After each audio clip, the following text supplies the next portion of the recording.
En unos momentos, a las 8 de la noche, iniciará el primer debate presidencial. Podría ser un momento crucial en la campaña. Después de tantos spots, cancioncitas, monólogos y frases vacías, será refrescante ver finalmente a los candidatos en acción, respondiendo a las preguntas de los periodistas e intercambiando en vivo sus puntos de vista. ¿Podrán José Antonio Meade y Ricardo Anaya remontar su enorme desventaja en las encuestas? ¿Andrés Manuel López Obrador logrará transmitir una imagen de institucionalidad y paz? ¿Qué estrategias utilizarán Margarita Zavala y Jaime Rodríguez Calderón para llamar la atención? Observemos con un ojo crítico y construyamos nuestro criterio propio. Revisemos las encuestas para saber cómo van las campañas en este momento. De acuerdo con el periódico Reforma, López Obrador contaría hoy con una ventaja de 22 puntos porcentuales sobre Anaya y de 30 sobre Meade. La encuesta de El Financiero, coordinada por Alejandro Moreno, coloca a López Obrador con una ventaja de 18 puntos sobre Meade y de 19 sobre Anaya. La encuesta más reciente de Parametría de marzo, elaborada por Francisco Abundis, que nos acompañará en unos momentos aquí mismo en el estudio, arroja una ventaja de 18 puntos de AMLO sobre Anaya y de 22 sobre Meade. Finalmente, el último sondeo de El Universal, realizado por Verumen y Asociados, arroja resultados muy similares, con una ventaja de 11% del candidato de Morena sobre el candidato del PAN. El perfil demográfico de los votantes también llama la atención. De acuerdo con el periódico Reforma, entre más se eleva el nivel de estudios, hay más apoyo para López Obrador. Los universitarios lo prefieren casi 5-1 sobre Anaya y también sobre Meade. Otros sectores que respaldan a AMLO de manera destacada son los hombres, los y las jóvenes y todo el sur del país. Anaya, en cambio, tiene más fuerza entre quienes todavía no han terminado su escuela primaria, así como en la región del Bajío. Meade se encuentra rezagado en todos los estratos sociales y en todas las regiones del país. El gran problema de Meade, al parecer, es el rechazo que existe tanto hacia el PRI como hacia el gobierno actual. De acuerdo con Reforma, 47% de la población afirma que nunca votaría por el PRI. Y 79% de los encuestados dicen que desaprueban el trabajo de Enrique Peña Nieto. Pero nada de esto es definitivo. Desde luego, es apenas una fotografía del momento actual. Las encuestas pueden equivocarse y el escenario puede transformarse. ¿Qué tan confiables son realmente las encuestas de opinión pública y qué impacto pueden tener los debates presidenciales, en particular en las preferencias electorales? Sobre estos y otros temas hablaremos en unos momentos con dos grandes expertos en el tema, Julia Flores y Francisco Abundis. No te vayas. Bienvenidos de regreso a Diálogos por la Democracia. Aquí tenemos en el estudio dos de los grandes expertos en materia de opinión pública, encuestas electorales, Julia Flores y Francisco Abundis. John, bienvenidos. Gracias. Julia es investigadora del Instituto de Investigaciones Jurídicas de la UNAM.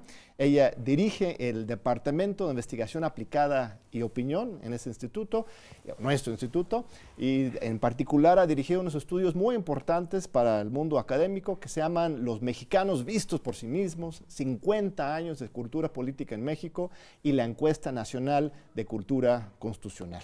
Bienvenida, Julia. Gracias, John. Paco Abundis, lo conocen, es un encuestador muy conocido, un gran experto en el tema. Él dirige la empresa Parametría, ha estudiado en Oxford, en la Universidad de Colombia, en la Universidad de California y colabora con muchos medios de comunicación. Bienvenido, gracias, Paco, aquí a TV UNAM, donde tenemos libertad absoluta, ¿no? Entonces, es un honor realmente estar aquí con ustedes. El debate viene en unos minutos y yo creo que es muy buena idea analizar la coyuntura actual, cómo es que estos candidatos llegan al debate. ¿Qué dicen las encuestas? Revisamos algunos ya en la primera parte del programa, pero ¿cuál es su impresión en general sobre las encuestas más recientes? Paco, si quieres empezar.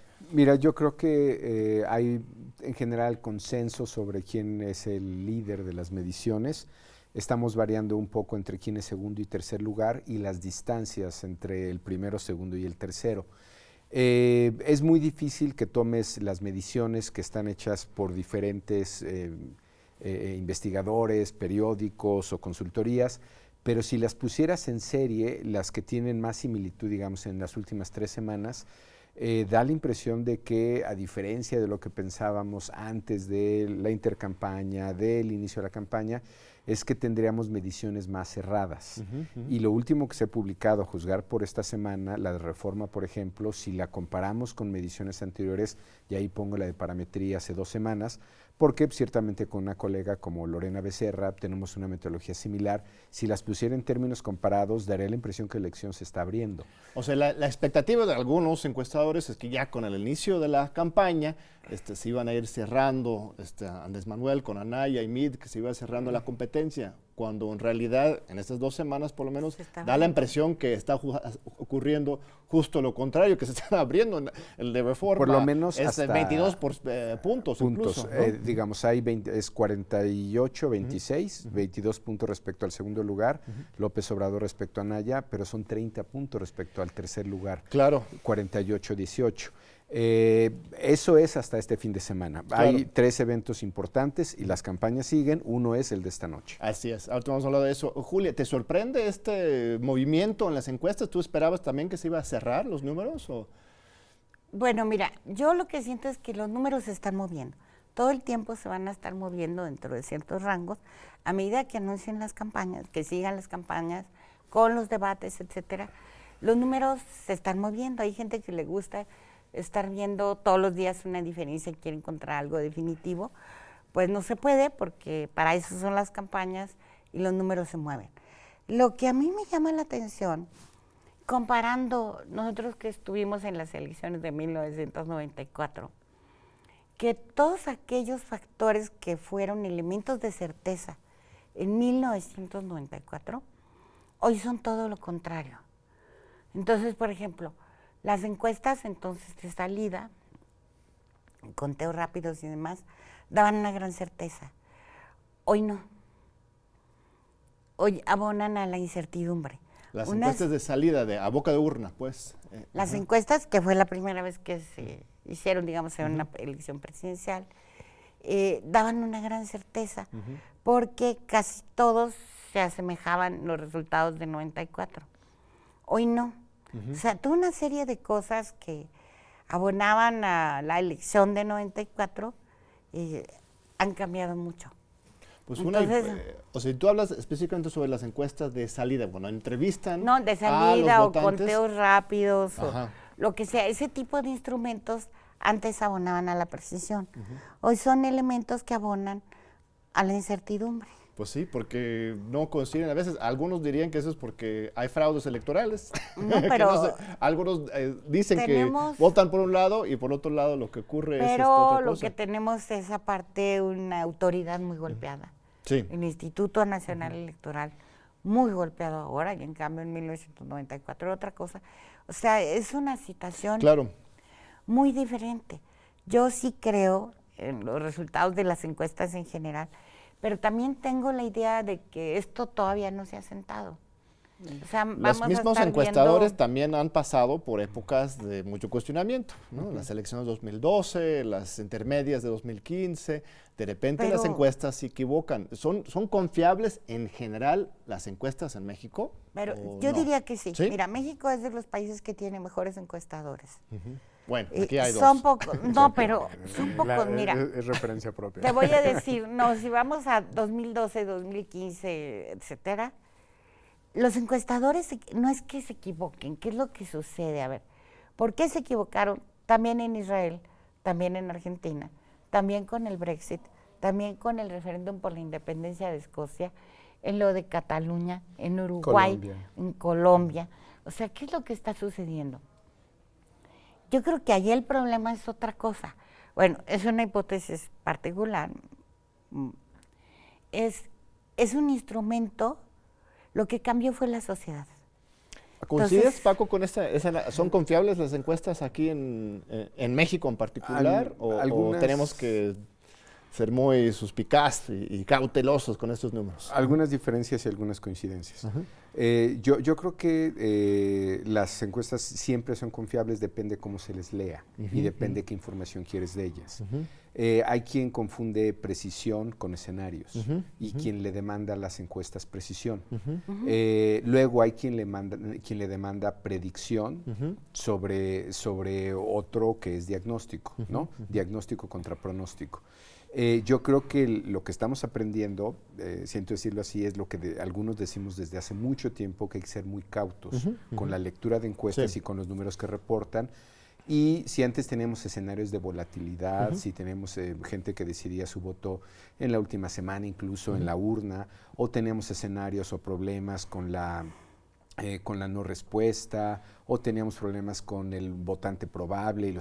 Hoy nuestros problemas son un poquito más complicados. ¿Cuáles son los nuevos problemas? Te pongo el ejemplo claro, más reciente, que es el caso de 2015 con el Bronco en Nuevo León. La medición que más se le aproximó le daba 13 puntos de ventaja, ganó con 27 puntos. O sea, eso no es un tema menor.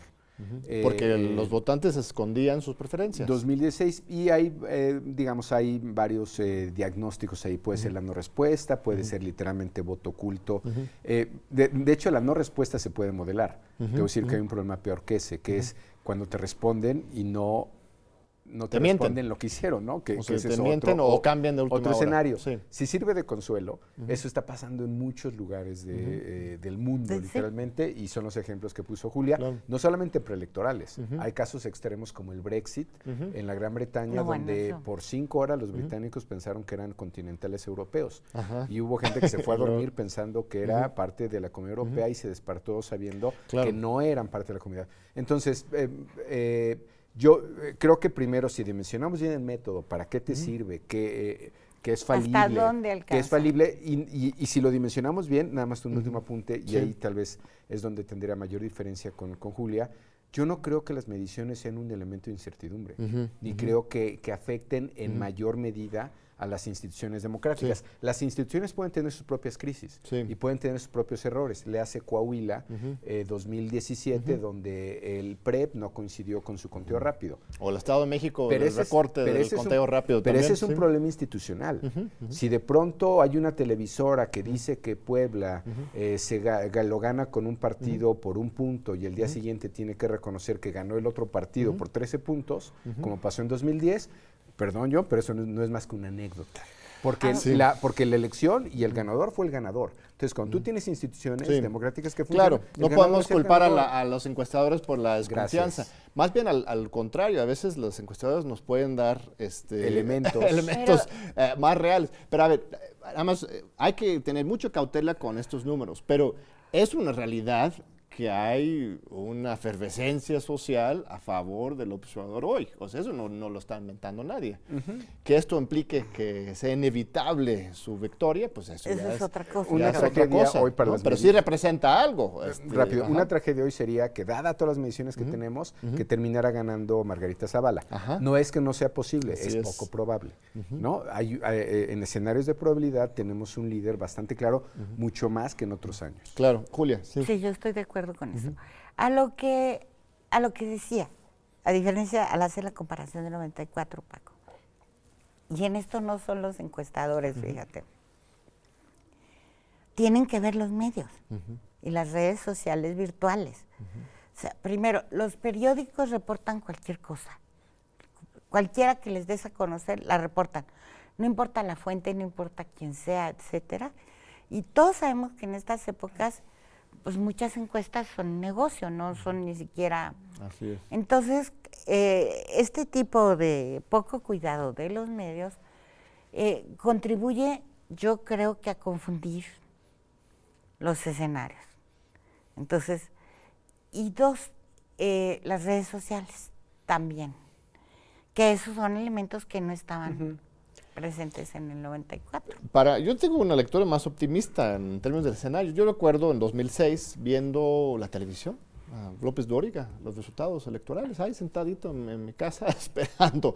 Ahora tenemos tantas fuentes de información que justamente es lo que puede garantizar que haya más certeza en las elecciones, porque los fraudes electorales que sí existen todavía hoy en el Estado de México y Coahuila, yo en lo personal estoy convencido que hubo fraude en los dos casos. Si tenemos ojos ciudadanos, si tenemos redes sociales, eso justamente puede funcionar como mecanismo de presión sobre las instituciones para que ahora sí cuenten bien los votos. Tu encuesta de salida en 2006 dio como ganador al observador, si no mal recuerdo. Dio ganador a Calderón por .40. Por .40. Por .40 con .56 y está publicada. Sí. Pero hay también oportunidades para la exigencia de las instituciones. Pero fíjate, yo creo que esto de las redes es una cuestión de doble filo. Por un lado, sí tienen más información que abona una serie de cosas. Pero también no se te olvide que puede ser al contrario. Cuando uno analiza estas burbujas de información, la gente consulta poco otros puntos de vista. Se queda encerrada en su misma... Su cámara de eco, ¿verdad? En su cámara de eco, y entonces eso, según yo, tiende a distorsionar mucho las posiciones, etcétera. O a reafirmar tu creencia, tu preferencia. Hay que tener mucho cuidado. Recuerdo, creo que en 2006 estábamos en un programa de radio, en una estación de radio, tú y yo. En Radio Educación, creo, fue donde no me acuerdo, duramos horas y horas esperando. Ya no sabíamos qué decir porque ya íbamos hablando como 6 horas de lo mismo. Déjame hacer una corrección, John. Perdón, tienes razón. La encuesta de salida fue así, con un margen muy pequeño en 2006, de un punto. Pero el conteo rápido se nos volteó. Que es donde hay que ser muy precavido con el método. Claro, bueno, el conteo rápido es en función de las actas. Y tienes que, el método te dice que lo que tienes que... Yo estoy a favor de las múltiples puntos de vista. Yo creo que esa obsesión con tener una sola voz ya quedó en el pasado. No podemos confiar en una sola voz, solamente cuando coinciden muchas voces bien analizadas es cuando tenemos resultados. Entonces, es maravilloso, la verdad es maravilloso que el INE, la noche de la elección, será una voz más, ¿no? Que tengamos muchas y en función de eso vamos a ir llegando a certeza, no estamos esperando una bola. Pero vamos, en 10 minutos inicia el debate presidencial, ¿no? ¿Qué está en juego aquí? ¿Esto puede realmente cambiar las preferencias? ¿Cuál es el reto dejemos en los 3 candidatos, Anaya, Meade y López Obrador? ¿Qué es lo que tienen que hacer para dar esa voltareta o esa consolidación de su ventaja en caso del observador en este debate, Paco? Yo te diría que en general lo que dice la literatura es que los debates importan poco, que realmente quien va a ver los debates es para confirmar lo que ya sabe, confirmar su preferencia electoral. Entonces, si tú crees que el candidato del frente es el mejor, le vas a aplaudir a Anaya, le vas a aplaudir sus chistes, le vas a aplaudir todo lo que diga. Si tu candidato es López Obrador, entonces vas a creer que es el mejor, que fue el ganador, y si tu candidato es José Antonio Meade, vas a decir que tuvo las mejores propuestas, que es el más inteligente, el más formado. Lo mismo pasará con el Bronco, con Margarita, los que tenemos hasta hoy. Y bueno, esperamos que ahí se quede por la certidumbre del proceso. Pero eso es lo que dice la literatura. Tienen que pasar algunos factores extraordinarios para que esta ecuación te cambie. Y en México tenemos alguna historia de esas. 1994. Nadie tenía la menor idea de quién era Diego Fernández Ceballos. La clase política sabía que era un gran abogado, un gran parlamentario, pero el público no lo sabía. Sus niveles de conocimiento se dispararon en un solo día y hasta donde recuerdo los números eran algo así como que subió de 12 puntos de preferencia a 28 en un evento. Pero ¿cuál era el elemento ahí que es distintivo de lo que tenemos en este primer debate y en los que siguen? Que la gente no lo conocía. Para que un evento te impacte, y lo mismo en unas campañas, te tiene que dar información nueva. Información que no tenías. Tiene que dar sorpresas, cualquiera de los candidatos, algo nuevo, diferente, que cambie la imagen sobre ellos para utilizar el debate. Es un dicho gringo nada más, te lo resumo es un soundbite que dicen, las campañas dependen de tell me something new, tell me something I don't know. Eso es el mantra de una campaña. Muy bien. Julio. Bueno, sí realmente no tienen un efecto muy fuerte sobre la intención de voto. Entonces, sí sirve para que muchos, los que vean esto, se interesen y los den a conocer. Pero los efectos a veces son paradójicos. Y eso lo estamos viendo desde el primer debate en los 60, en el que las personas, ahora es diferente. Fíjate cómo cambió. Las personas que siguieron el debate Kennedy-Nixon por televisión, los que vieron por televisión quedaron convencidos de que Kennedy ganó. Los que escucharon el debate por el radio quedaron convencidos de que Nixon ganaba. Dependiendo como el del medio, por lo cual se transmitió. Pero a partir de allí, bueno, quedaron una serie de reglas para todos los debates que han continuado, digamos, en México y que los candidatos siguen, desde cómo vestirse, peinarse y maquillarse. Pero también algo que a mí no sé si sea tan eficiente para los medios, pero para los ciudadanos yo digo que no es tan eficiente. Siempre te dicen frases muy cortas y muy contundentes cuando estás en la tele o etcétera. Mejor conocidos Pero, como soundbites. Sí, los soundbites. Entonces, tú tienes que dar a conocer todo tu ideario en 30 segundos, no me acuerdo cuántos son. Pero la gente se queda, hay una, del qué hay detrás, cuáles son las ideas. Claro. Sí, porque yo, si me dirijo a ganar el debate, pues... ¿Y es una mejor estrategia golpear en este tipo de contexto o dedicarte a las propuestas? O depende de dónde estás en las encuestas. Más bien yo diría eso. Ahí habrá que decir también que los debates son un evento más de las campañas, no es el evento, ¿no? Entonces están inmersos en... no solamente en las campañas, sino en las noticias. Claro. De hecho, como ejemplo, te diría, a veces las noticias son infinitamente más importantes de las campañas y no le hace qué pasó durante la intercampaña. Entonces pone que no había campañas y todas las noticias te cambiaron los porcentajes de preferencia. Entonces pasan muchas cosas. El evento, digamos, el debate es un evento más. ¿Qué te puede funcionar? Y el postdebate. Y el postdebate, gracias. ¿Cómo se procesa? Exactamente. Y además esos soundbites, esos pequeños extractos de los debates se circulan, agarran vida propia en las redes. Alguna equivocación mínima que ni siquiera te das cuenta, se vuelve el gran error del candidato, ¿no? Y aunque no te equivoques, los memes van a hacer que te equivoques, ¿no? Así o sea, es. que te van a tergiversar, te van a cambiar incluso las palabras, que es lo que vemos en redes, ¿no? Ahora, los debates creo que responden a la misma lógica de los spots y las campañas electorales. ¿Por qué hay tantos spots históricos, ¿no? Sobre todo en Estados Unidos, que es donde... porque a diferencia de un spot de una pasta de dientes o de pañales, tú tienes la vida para quitarle 5% al de enfrente de su mercado. Aquí tienes 2 meses. Y entonces no te queda otra más que tomar riesgos altísimos. Así de para donde abrir vaya. brecha inmediatamente. Tenemos 30 segundos, perdón, Julia, para que concluyas. No, yo estoy de acuerdo en eso con Paco. No sé si a la gente le guste, porque hasta ahorita lo que yo pienso es que a la gente no le gusta la cuestión negativa. En México no nos gusta el conflicto abierto, etcétera. Las veces que ha sucedido en campañas, me acuerdo aquello de Fox y la Bastida, ¿te acuerdas? Se revierte, se le revierte a Fox. A la gente no le gusta esta agresividad. Somos un país con costumbres todavía de las buenas maneras, muy formales todavía. Depende del golpe estratégico y con altura, eso sí. Entonces sí, porque si no, ahí no puede ser. Pero como señala Paco, depende en qué lugar vas. Sí. Sí, muy bien, pues se acabó el tiempo muy rápido. Ojalá nos vuelvan a visitar la próxima semana o después para analizar los debates o los próximos debates. Fue un honor y un gusto, Julia, Paco. Gracias, John. Muchas gracias y gracias a usted por seguirnos aquí en Diálogos por la Democracia y vamos al debate presidencial.